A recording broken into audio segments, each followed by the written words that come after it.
여러분, 오늘의 본문은 여러분이 잘 아는 내용이 될 것 같아요. 간음에 하다가 현장에서 잡힌 여인을 우리 주님께서 이렇게 용서하시고 다시는 그 죄를 범치 못하도록 이렇게 권면하시는 그런 장면을 우리가 보게 되는데요. 여러분, 이 성경을 보면은 가로로 이 본문의 내용이 가로쳐져 있어요. 왜 이렇게 가로로 쳐져 있나 이렇게 의아하게 생각하는 사람이 혹 있을지 모르겠어요. 이것은 어떤 사본에는 빠져 있다는 증거입니다. 어떤 사본에는 이 본문이 빠져 있다는 것입니다. 그러나 성경의 라틴 벌게이트나 5, 6세기에 권유 있는 이 코덱스 베자 사본에는 이 본문이 그대로 등장하고 있고, 성 제롬이나 성 어거스틴, 존 칼빈 같은 대다수의 학자들이 본문의 중요성을 그대로 인정하고 있습니다. 그래서 이 본문은 빠질 수 없습니다. 어거스틴은 이런 얘기해요. 왜 이 본문을 서기관들이 기록하다가 빠뜨렸을까? 당시 예수님이 간음한 걸 용서함으로 인해서 많은 사람들이 간음을 해도 괜찮겠구나라고 하는 어떤 그런 이렇게 경향을 또 오도를 할 수 있기 때문에 오히려 이것을 그런 것을 두려워해서 의도적으로 삭제했을 것이다라고 어거스틴이 이야기를 합니다. 그러나 여하튼 오늘 이 본문은 상당히 저는 개인적으로 볼 때 중요한 본문이라고 생각해요. 왜 그러냐면 율법적인 죄악에 대해서 우리 예수님이 어떻게 다루시는가.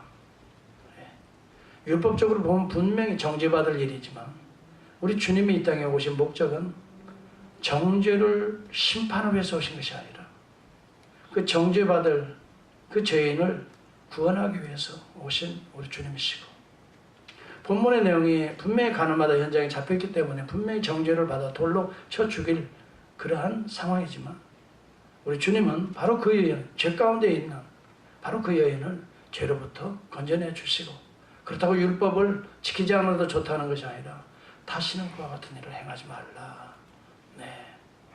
이렇게 하심으로 복음적으로 처방하신 본문이에요. 그렇기 때문에 우리가 이 본문을 잘 살피면 우리가 여전히 죄인이지만 어떻게 하나님의 은혜 가운데 그렇게 살 수 있는가를 우리가 살펴볼 수가 있는 것이죠. 그래서 이 본문은 상당히 중요한 내용으로 저는 생각을 합니다. 여기 이제 우리가 본문에 보면 음행하다가 잡힌 여인이 있어요. 이 여인을 누가 데리고 왔냐면 서기관들과 바리새인들이 3절에 보면 음행 중에 잡힌 여자를 끌고 와서 누구에게? 예수님에게 끌고 와요. 음행이라고 하는 것은 예나 지금이나 가정을 파괴하는 상당히 심각한 죄악 중의 죄악이에요. 요즘 같으면 이제 유럽 같은 경우는 여러분이 아는 대로 성적으로 자유로운 나라들입니다. 그래서 이 간통죄는 이미 사문화되어 있어요. 미국도 얼마 남지 않았어요. 거의 대부분의 주들이 간통죄로 형사 처벌을 하지 못합니다. 그래서 여러분 거의 기소를 해도 사문화되어 있는 이런 상황이에요. 그러니 눈만 맞아서 자기들이 좋다고 하면 얼마든지 간통하는 마치 로맨스 같은 그런 것을 우리가 보면서 참 마음에 하나님의 말씀을 이렇게 떠나서 이 사회가 어디로 갈 것인가 이런 두려움이 있고, 이렇게 해서 가정이 파괴되고 신성한 결혼의 제도가 파괴가 되고 자녀들이 받는 이 상처들, 이런 것들에 대해서는 과연 누가 책임을 질 것인가. 법정에서도 그냥 다 I'm okay, 그리고 you are okay, that's okay가 되는 거예요. 이게 오늘 이 시대의 포스트 모더니즘이에요. 내가 좋고 네가 좋다면 that's okay다는 거예요.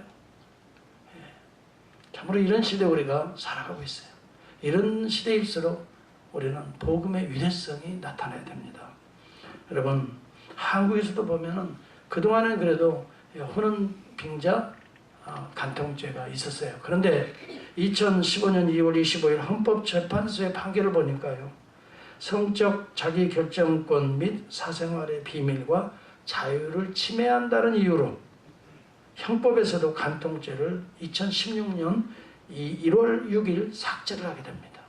그리고 우리 한국도 성적으로 대단히 지금 문란하게 지금 나아가고 있는 것을 우리가 현실적으로 이런 문화 속에 살아가고 있다고 하는 것을 우리가 깨닫고, 우리는 그러면 그리스도인으로서, 기독교인으로서 어떻게 해야 할 것인가?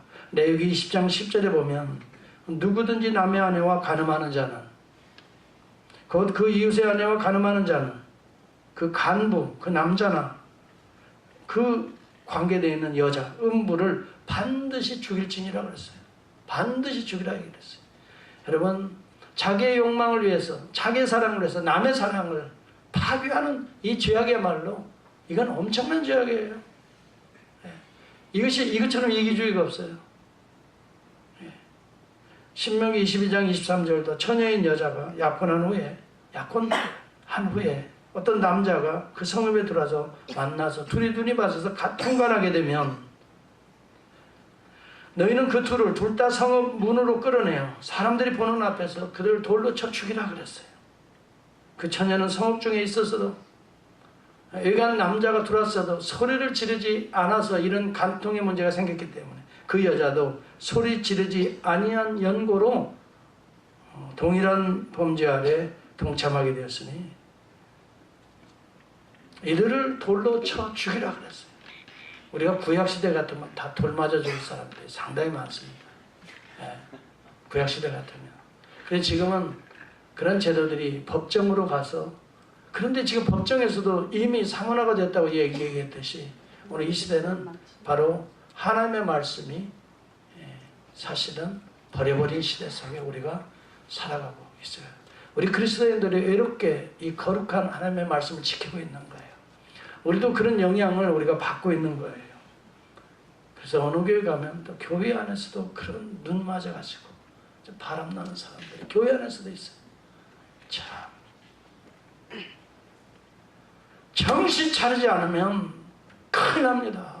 하나님의 교회가, 특히 성가대가 조심해야 돼요. 성가대에서 눈이 맞은 사람들이 의외로 많아요.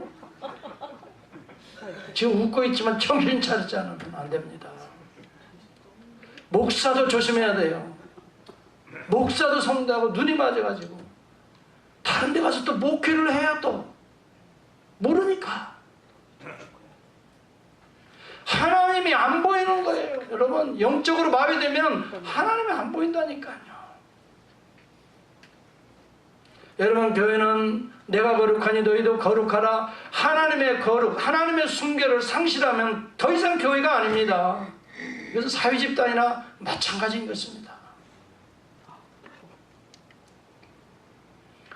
사랑하는 성도 여러분, 오늘 목사니 장로니 집사니 성가대여 말할 수 없이 지금 이런 문제로 고민하고 있어요. 지금 교단마다 고민하고 있는 그런 것을 저는 알고 있어요.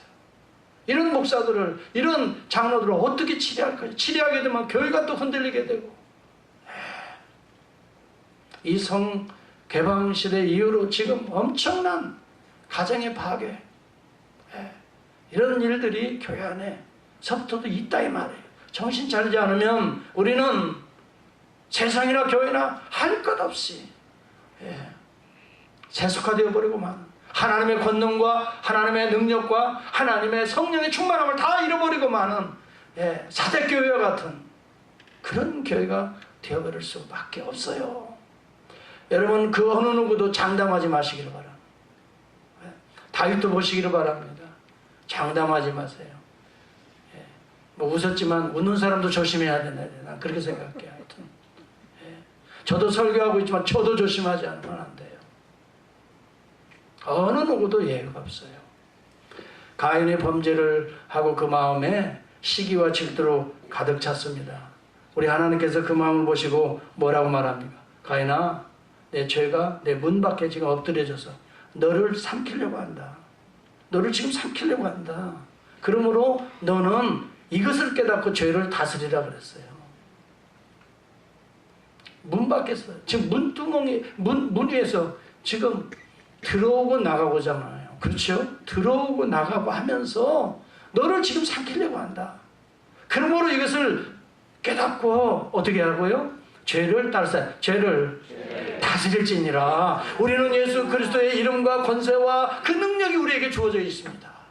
우리는 죄를 다스리는 존재이지, 죄 가운데 그냥 속삭이고 죄 가운데 넘어가고 그 한순간 쾌락을 위해서 죄의 종노릇하는 자들이 더 이상 되어서는 안 된다 이 말이에요. 이 간음에 대해서는 오늘 이 현대, 그러나 여기 오늘 주제는 간음이 주제가 사실은 아니에요. 여러분 그걸 아셔야 돼요. 간음이라고 하는 것을 빙자해서 누구를 지금 잡으려고 하고 있는 거예요?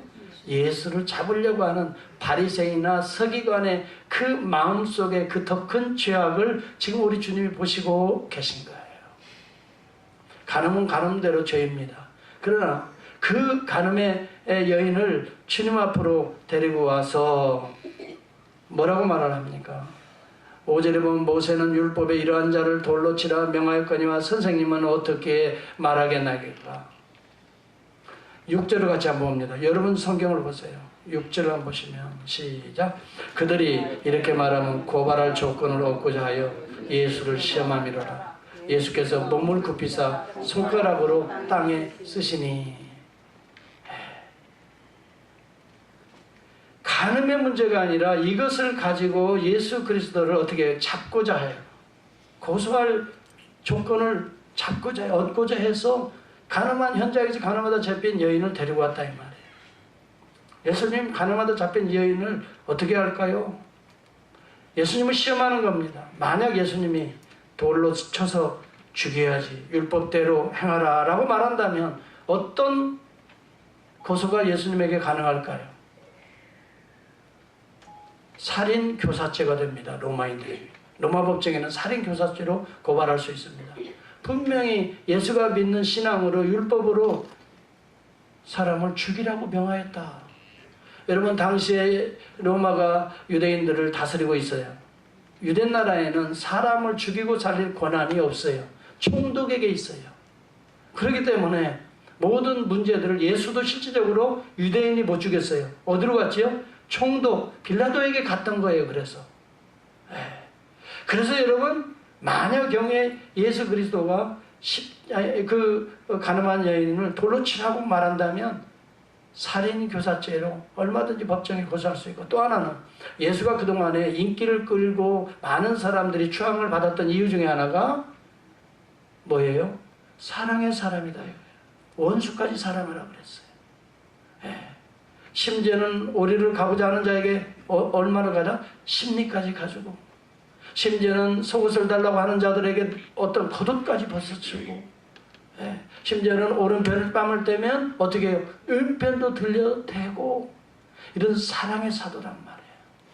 그런데 지금 간음마다 현장에 잡힌 여인을 돌로 치라고 한다면 이분은 사랑을 그렇게 원수까지도 사랑하라고 한 사람에 대한 위선자 아니냐. 그래서 무리들의 인기를 한순간에 위선자로 전락시킬 수가 있어요.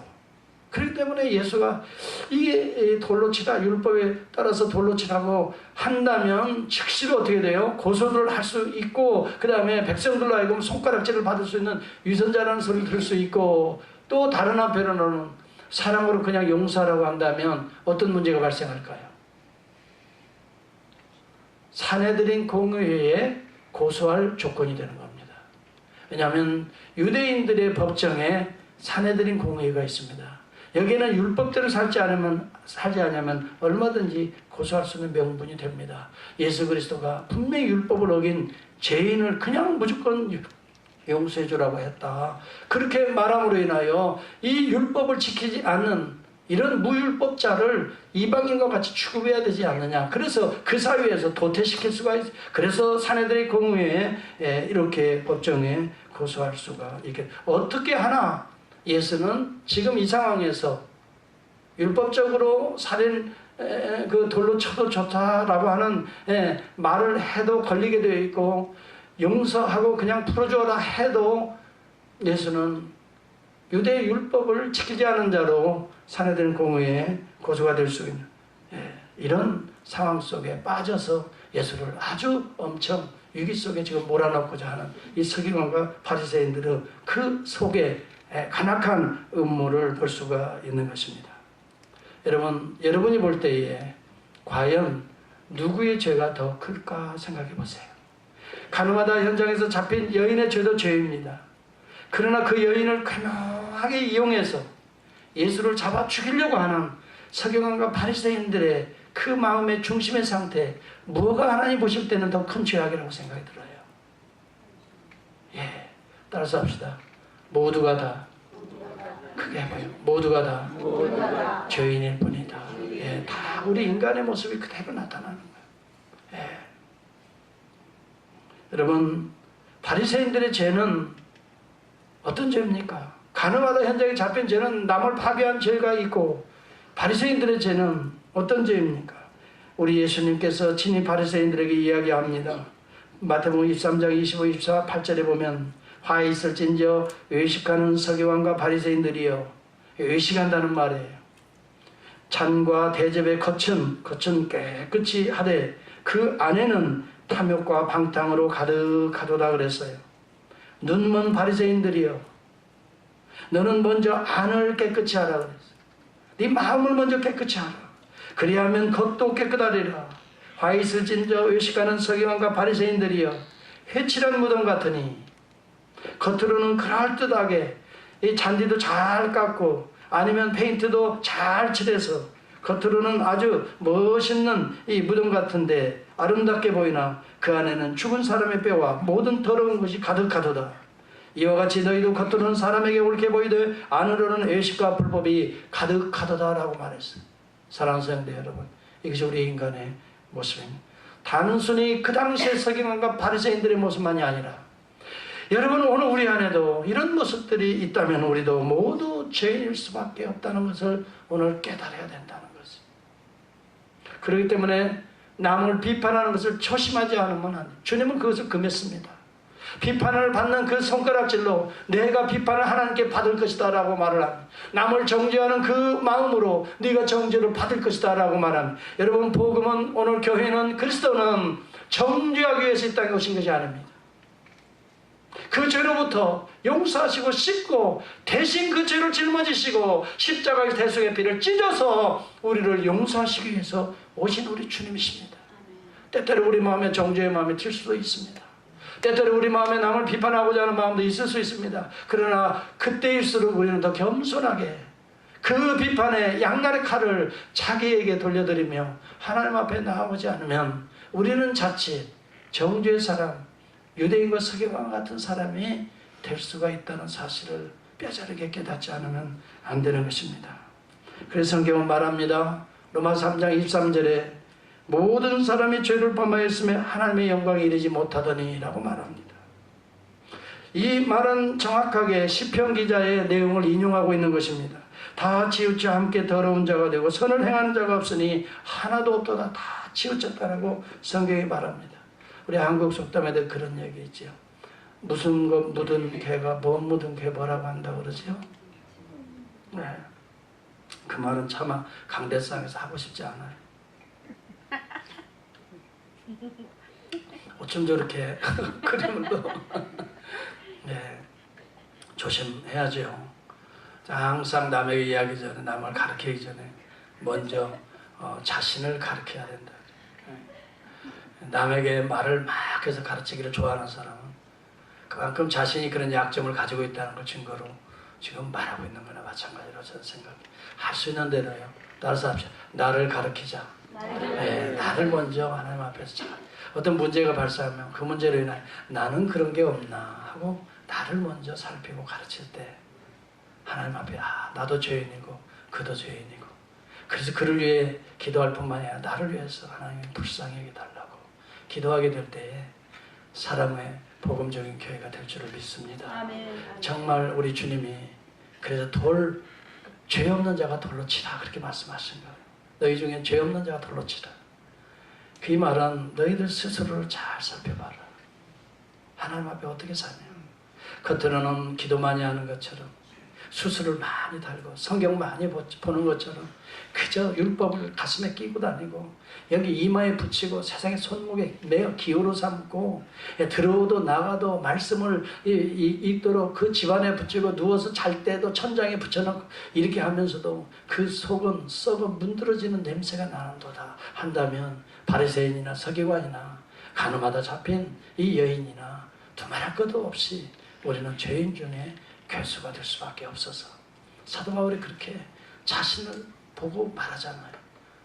남을 이야기하기 전에 나는 따라서 하세요. 나는 죄인 중에 그래도 괴수다. 죄인 가운데도 내가 제일 하나님 앞에 괴수 중에 괴수다 그랬어요.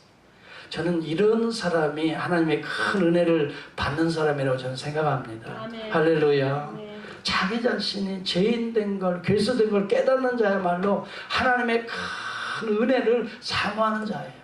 그래서 자기 자신을 날마다 죽노라고 사도 바울이 그렇게 고백해요. 나는 따라서 나는 날마다 죽노라. 나의 죄에 대해서 십자가 앞에 날마다 죽을 때 내 안에 하나님의 의가, 사랑이, 용서가 그 거룩한 보혈의 피가 흐르게 된다 하는 말을 말하고 있는 거예요. 이게 먼저 내 죄 없는 자가 먼저 돌로 치라. 그때 사람들이 자기 자신을 생각해보고 양심의 가책을 느껴서 여기 본문에 보니까 그래요. 양심의 가책을 느껴서 9절에 보면 어른에서부터 시작하여 젊은이까지 하나씩 떠나가고 예수와 오직 그 여인만 남았더라. 성경이 그렇게 말합니다. 그렇습니다.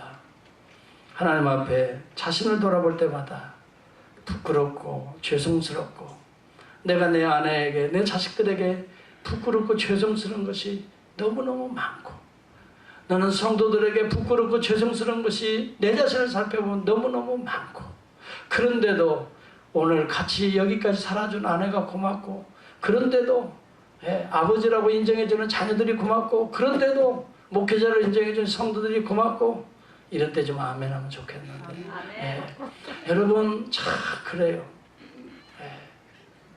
자신을 생각해 보면 너무 부끄럽고 송구스럽고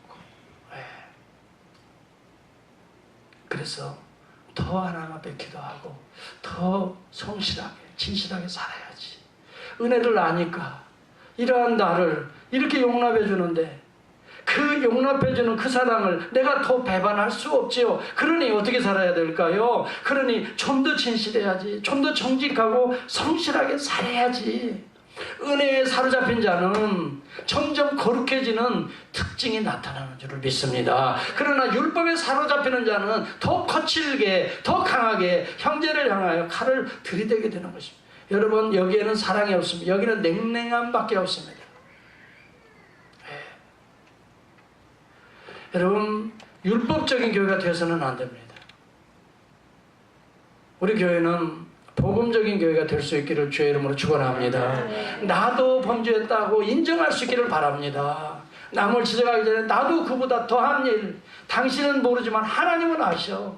이걸 고백할 때 나도 용서해 주신 그리스도의 은혜가 있는데 왜 내가 남을 그 사소한 것을 인정하지 못해서 그렇게 몸부림치냐 이 말이에요.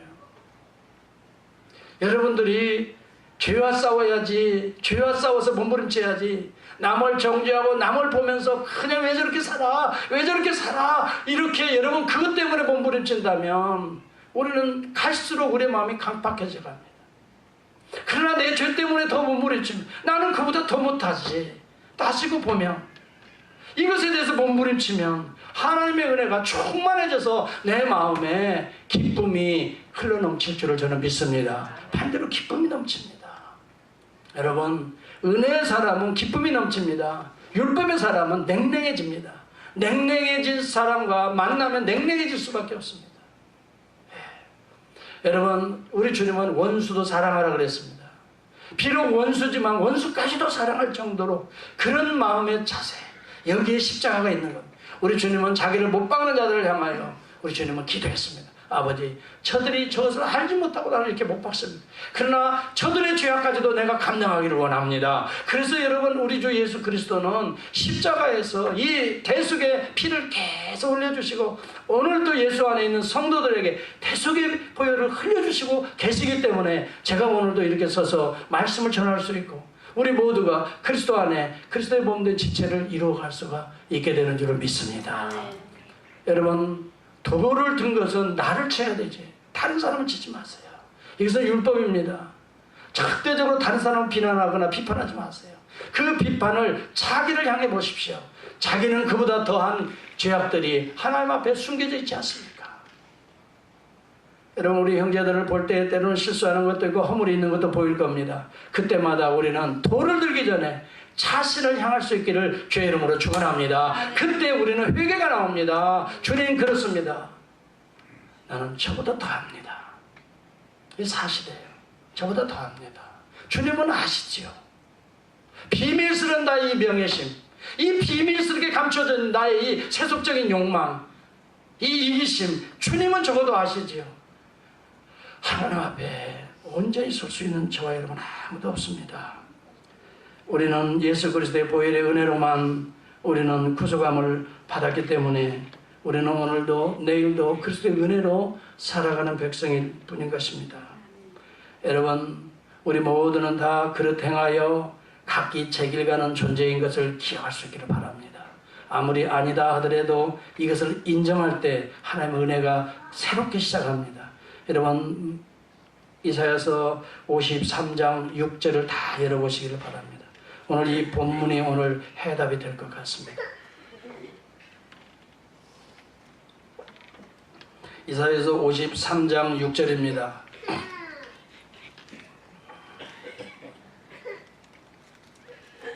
여러분 다 찾아보셨나요? 이사야서 53장 6절을 다 찾아보시기 바랍니다. 같이 봅니다. 시작. 우리는 다 양 같아서 그릇 행하여 각기 제 길로 갔거늘. 여기까지만 보세요. 여기까지만 보면 각기 제 길 간 것에 대한 하나님의 정죄가 나타납니다. 각기 제 길 간. 그러니까 하나님의 말씀을 떠나서 각기 제 길 가는 모든 인간이 죄를 범한 상태입니다. 여기까지만 읽으면 우리는 하나님의 심판대 앞에 설 수밖에 없습니다. 하나님의 심판입니다. 진노입니다. 왜? 각기 제 길 갔습니다. 하나님을 떠났습니다. 말씀을 떠났습니다. 우상을 섬겼습니다. 각기 제 길 가는 것입니다. 하나님께서는 이런 자들에 대해서 진노와 심판을 내리시는 것입니다. 그런데 하나님의 마음은 그 다음에 나타나 있습니다. 각기 제 길 갔거든. 그 다음을 읽어보십시오. 시작. 여호와께서는 우리 모두의 죄악을 그 어떤 누구 그에게 담당시키시는 것이 구약에 나타나는 복음입니다. 이미 죄된 인생을 향해서 죄 아래 고통당하는 그 사람을 통해서 그것을 담당할 만한 그 어떤 여러분은 제가 지금 증거하지 않아도 어쩌면 이해할 수 있을지 모르겠어요. 그를 이미 우리 성부, 성자, 성령은 이미 예정하고 계셨어요. 모든 사람이 죄를 범하여 하나님의 영광을 버리고 각기 제 길로 갔건. 이것은 하나님의 애통입니다. 하나님의 정죄입니다. 하나님의 심판입니다. 여기서 하나님은 끝나지 않습니다. 정죄와 심판으로 끝나지 않습니다. 여호와께서 우리 무리의 이 죄악을 어떻게 해요? 그에게 담당시키셨도다. 그는 어떻게 우리의 죄악을 감당하고 있습니까? 5절을 보시기 바랍니다. 다 같이 한번 보겠습니다. 시작. 그가 찔림은 우리의 허물 때문이요 그가 상함은 우리의 죄악 때문이라. 그가 징계를 받음으로 우리가 평화를 누리고 그가 채찍에 맞음으로 우리는 나음을 입었도다. 그는 누구입니까? 누가 우리 무리의 죄악을 대신 감당하고 있습니까? 오실 메시아 예수 그리스도입니다. 이것이 복음입니다. 이분 때문에 우리는 살아가고 있는 것입니다. 이 은혜 때문에 우리의 죄악을 정죄받지 않고 있는 것입니다. 이 놀라우신 구속 때문에 우리는 오늘도 하나님 앞에 쓸 수 있는 존재가 되고, 찬양할 수 있는 존재가 되고, 예배할 수 있는 존재가 되고, 성령의 보호함을 받을 수 있는 존재가 되고, 마침내 영원한 천국의 문을 열 수 있는 존재가 된 줄 믿으시면 아멘 하시기 바랍니다. 오늘 우리는 우리의 행위로 구원의 문을 열 수 있는 자는 아무도 없습니다. 우리 모두는 다 양과 같습니다. 오늘도 곁길 갈 수도 있습니다. 그러나 오늘 우리를 돌보시는 그 목자 되신 우리 하나님은 곁길 가는 우리를 보고 애통해 하시는 것입니다. 정죄와 심판을 좋아하는 하나님이 아니십니다. 그 아들을 통해서 오늘 우리를 구속하시는 하나님이십니다. 여기 우리는 하나님의 마음을 읽을 수 있어야 됩니다. 각기 제 길로 갔거늘 여호와께서는 우리의 무리의 죄악을 그에게 담당시키셨다. 여러분, 그는 어떻게 되었습니까? 7절과 8절을 한번 또 다 9절까지 볼 수 있기를 바랍니다. 여러분, 성경을 안 가져오면요, 우리 교회는 예배드릴 때 참 힘듭니다. 여러분의 성경을 가지고 여러분들이 줄을 섰을 때 은혜가 임합니다. 여러분, 정말 성경을 가지고 오시기를 바랍니다. 혹시 성경을 살 돈이 진짜 없다고 한다면 저를 찾아오시기 바랍니다. 내가 이것 사면 다 굶어주고 하는 분은 오세요. 어떻게든 내가 구입해 드리겠어요. 성경을 사시기 바라요. 여러분, 7절을 읽자 하면 좀 성경을 열어보시기를 바랍니다. 7절부터 같이 읽으면 시작. 그가 곤욕을 당하여 괴로울 때에도 그의 입을 열지 아니하였으며 마치 도수장으로 끌려가는 어린 양과 털 깎는 자 앞에서 잠잠한 양같이 그의 입을 열지 아니하였도다. 그는 곤욕과 신문을 당하고 끌려갔으나 그 세대 중에 누가 생각하기를 그는 살아있는 자들의 땅에서 끊어짐은 마땅히 형벌받을 내 백성의 허물 때문이라 하였으리요. 또 읽어보세요. 그는 강포를 행하지 아니하였고 그의 입에 거짓이 없었으나 그의 무덤이 악인들과 함께 있었으며 그가 죽은 후에 부자의 묘실 아리마대 요셉과 함께 있었도다. 그리고 11절로 넘어가 봅니다. 같이 봅니다. 시작. 그가 자기 영혼에 수고한 것을 보고 만족하게 여길 것이라. 나의 의로운 종이 자기 지식으로 많은 사람을 의롭게 하고 또 그들의 죄악을 친히 담당하리라. 누구 얘기같이 이제 느껴지나요? 그렇죠. 제가 말씀 안 드려도 알지요. 누구 이야기예요? 예수님이 오시기 700여 년 전에 이사야를 통해서 오실 그에 대한 예언을 이렇게 해주시고 우리 주님이 그를 다 오셔서 성취하시네요. 그래서 그는 입을 열지 않았어요. 왜 입을 열지 않아요? 그들의 죄악을 내가 감당하기 위해서. 자기 의를 변호하면 그 사람이 죄가 그 사람에게 있는 거예요. 그러나 그 죄를 예수님은 변호하지 않았어요. 그대로 자기가 당하기 위해서 입을 열지 않았단 말이에요. 우리는 누가 나에게 좀 기분 나쁜 얘기만 하면 즉시로 반응하잖아요. 그 몇 분 가지도 않아요. 그냥 몇 초에 그냥 다다다다. 그렇죠? 뭐라고 말해요? 무슨 소리를 그렇게 하냐고. 내가 언제 그랬냐고. 도대체 왜 그러냐고. 나는 이런 생각을 가지고 나는 해. 우리는 얼마나 변호하기를 좋아합니까? 근데 주님은 한마디도 변명하지 않아요. 그래서 제가 지난번 사순절 이게 지내면서 금요 성금에 대해 제가 이 본문을 가지고 너무 깊이 묵상을 했어요. 입을 열지 말아야지. 맞다. 내가 그냥 다 당해야지. 그렇지, 내 잘못이지. 다 내 잘못이지. 내가 그걸 감당해야지. 내가 입을 열고 내를 변호하면 그 말한 사람이 당할 텐데 그것까지 우리 주님은 당해야 되는데 그렇지. 할 수 있는 대로 내가 입을 닫자. 옆에 분들 한번 보시기 바랍니다. 당신의 입이 좁게 열렸네요. 정말 우리가 이 부분만 복음적으로 해석하면 우리 교회는 정말 은혜로운 교회가 저는 될 것 같아요. 때로는 오해도 받을 수도 있어요. 그렇죠. 우리가 부족한 걸 누가 지적할 때 얼마나 우리는 변화하고 싶어요. 나도 부족한 걸 아는데 그걸 또 꼭 해가지고 그걸 또 드러낸단 말이야. 기분 나쁘지. 그렇지만 그때도 입을 닫으세요. 맞지. 틀린 말 아니지. 그보다 더하지. 따지고 보면. 그런 생각하면 용서 못할 죄도 없고요. 이해 못할 것도 없어요. 다 가능합니다.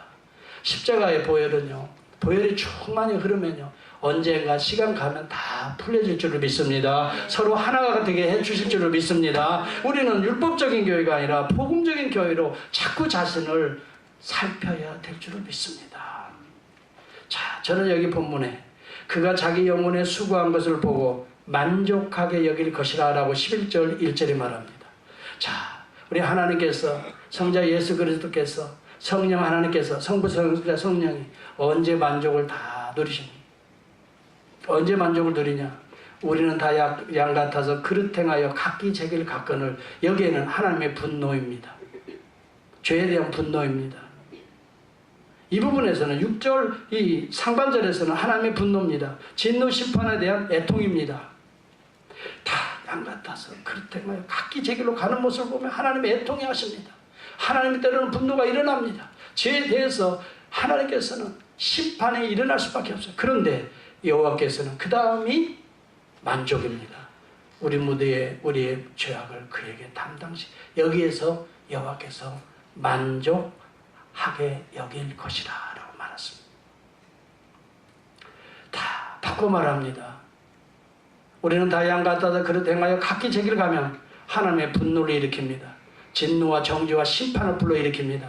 여기에는 싸늘함입니다. 냉혹함입니다. 서로 원수가 됩니다. 적대적이 됩니다.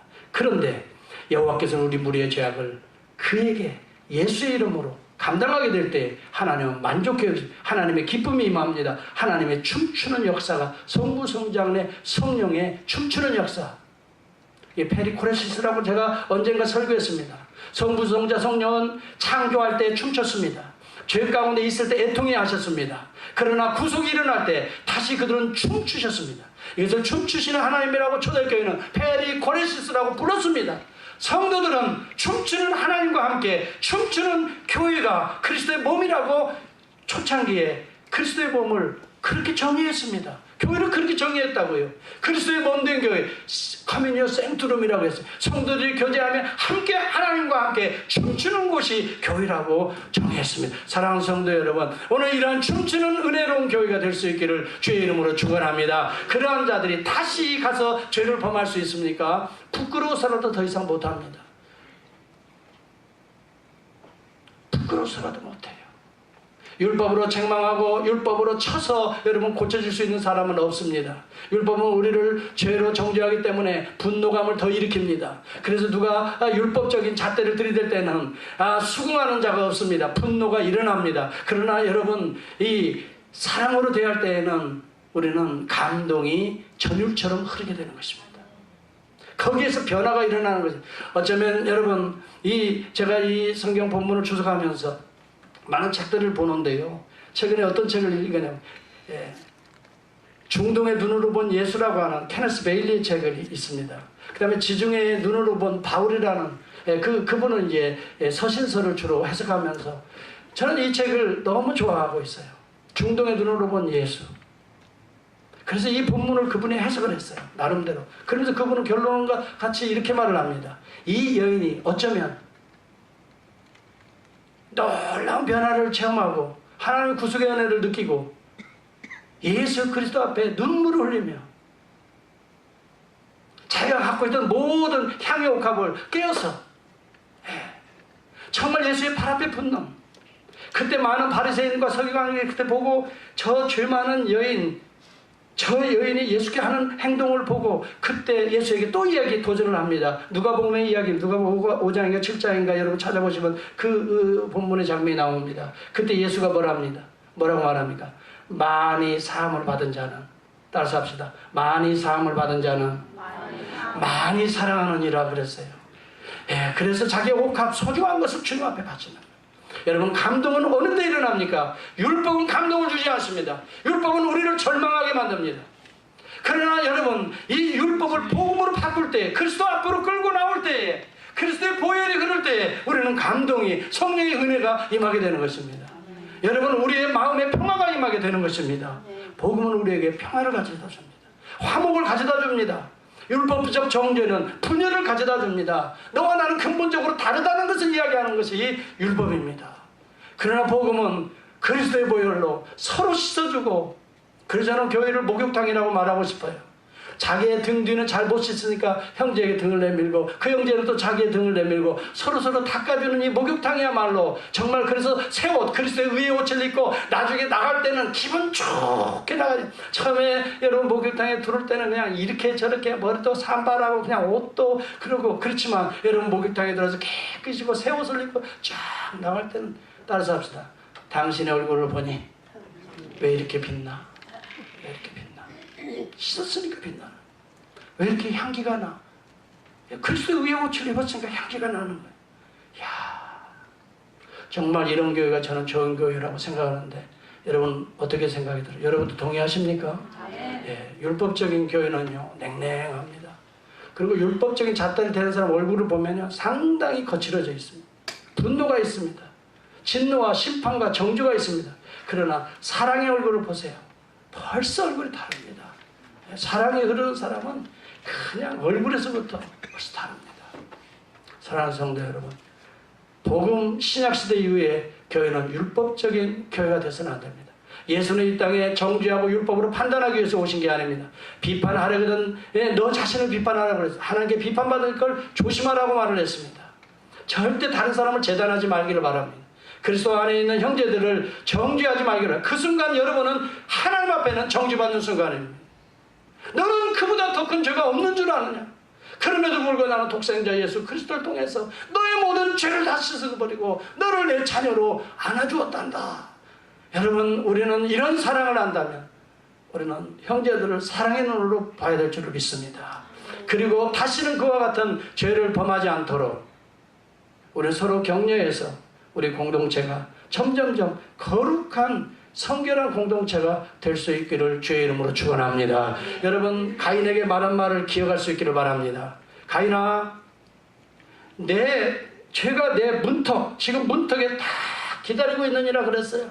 제가 너를 지금 기다리고, 네가 문턱을 넘지 않고서는 밖에 나갈 수 없고 문턱을 넘지 않고서는 집에 들어올 수가 없잖아요. 내 문턱에 죄가 도사리고 있느니라. 너를 지금 삼키려고 도사리고 있느니라. 그러나 너는 죄를 다스릴지니라 라고 말을 했어요. 사랑하는 성도 여러분, 우리는 죄를 볼 수도 없고 죄를 다스릴 수도 없는 영적인 무지의 사람이었지만 예수 그리스도를 통해서 우리는 죄를 볼 수 있고 죄를 다스릴 수 있는 성령의 충만함이 우리에게 임하는 줄을 믿습니다. 그렇기 때문에 우리는 어떤 어려운 환경 속에 있다 할지라도 주님을 바라봐야 됩니다. 보혈이 흘러야 됩니다. 그리고 주님께 의존해야 됩니다. 이런 문제들을 나는 용서할 수 없어요. 나는 이해할 수 없어요. 주님 나를 도와주세요. 주님 나에게 이 용서의 힘을 주세요. 사랑의 힘을 주세요. 그렇게 주님 앞에 내 자신을 십자가 앞에 내려놓고 기도할 때에 어느새 분노의 마음이 바뀌어져서 성령의 사랑의 마음이 되고 용서의 마음이 되고, 그때 화목의 제물이 되어서 우리 교회 부부의 관계나 우리 가정의 관계가 온전한 천국을 이루게 될 줄을 믿습니다. 우리 이러한 천국을 이루는 참된 교회가 될 수 있기를 주의 이름으로 축복합니다. 이제 옆에 분들하고 다시 보고 천국을 이룹시다 인사합니다. 천국을 이룹시다. 네, 천국을 이룹시다. 이제 내가 나를 먼저 살피겠습니다. 내가 나를 먼저 살피겠습니다. 천국이 이루어집니다. 잣대를 들이대면 지옥이 됩니다. 분노가 일어납니다. 심판이 일어나야 됩니다. 그러나 천국에 여러분 나를 들이댈 때 내가 먼저 잘못했어. 내가 이해가 부족했어. 그래, 내 생각이 좁았어 하면은 그 사람이 왜 모르겠어요. 하나님도 다 아시고 다 알아요. 우리가 살아보면요 말을 해서 사람이 설득되게 안 해요. 정말 그 마음의 중심이 느껴져요. 그때 하나가 되는 거예요. 우리가 그런 믿음으로 정말 우리 부부관계도 다시 한번 생각해 보세요. 그리고요 우리 이웃들의 관계, 또 우리 교인과의 관계 다시 한번 생각해 보세요. 복음으로 십자가의 보혈로 서로 씻을 수 있는 그 관계로 천국을 이룹시다. 기도합시다. 우리 한번 1분간만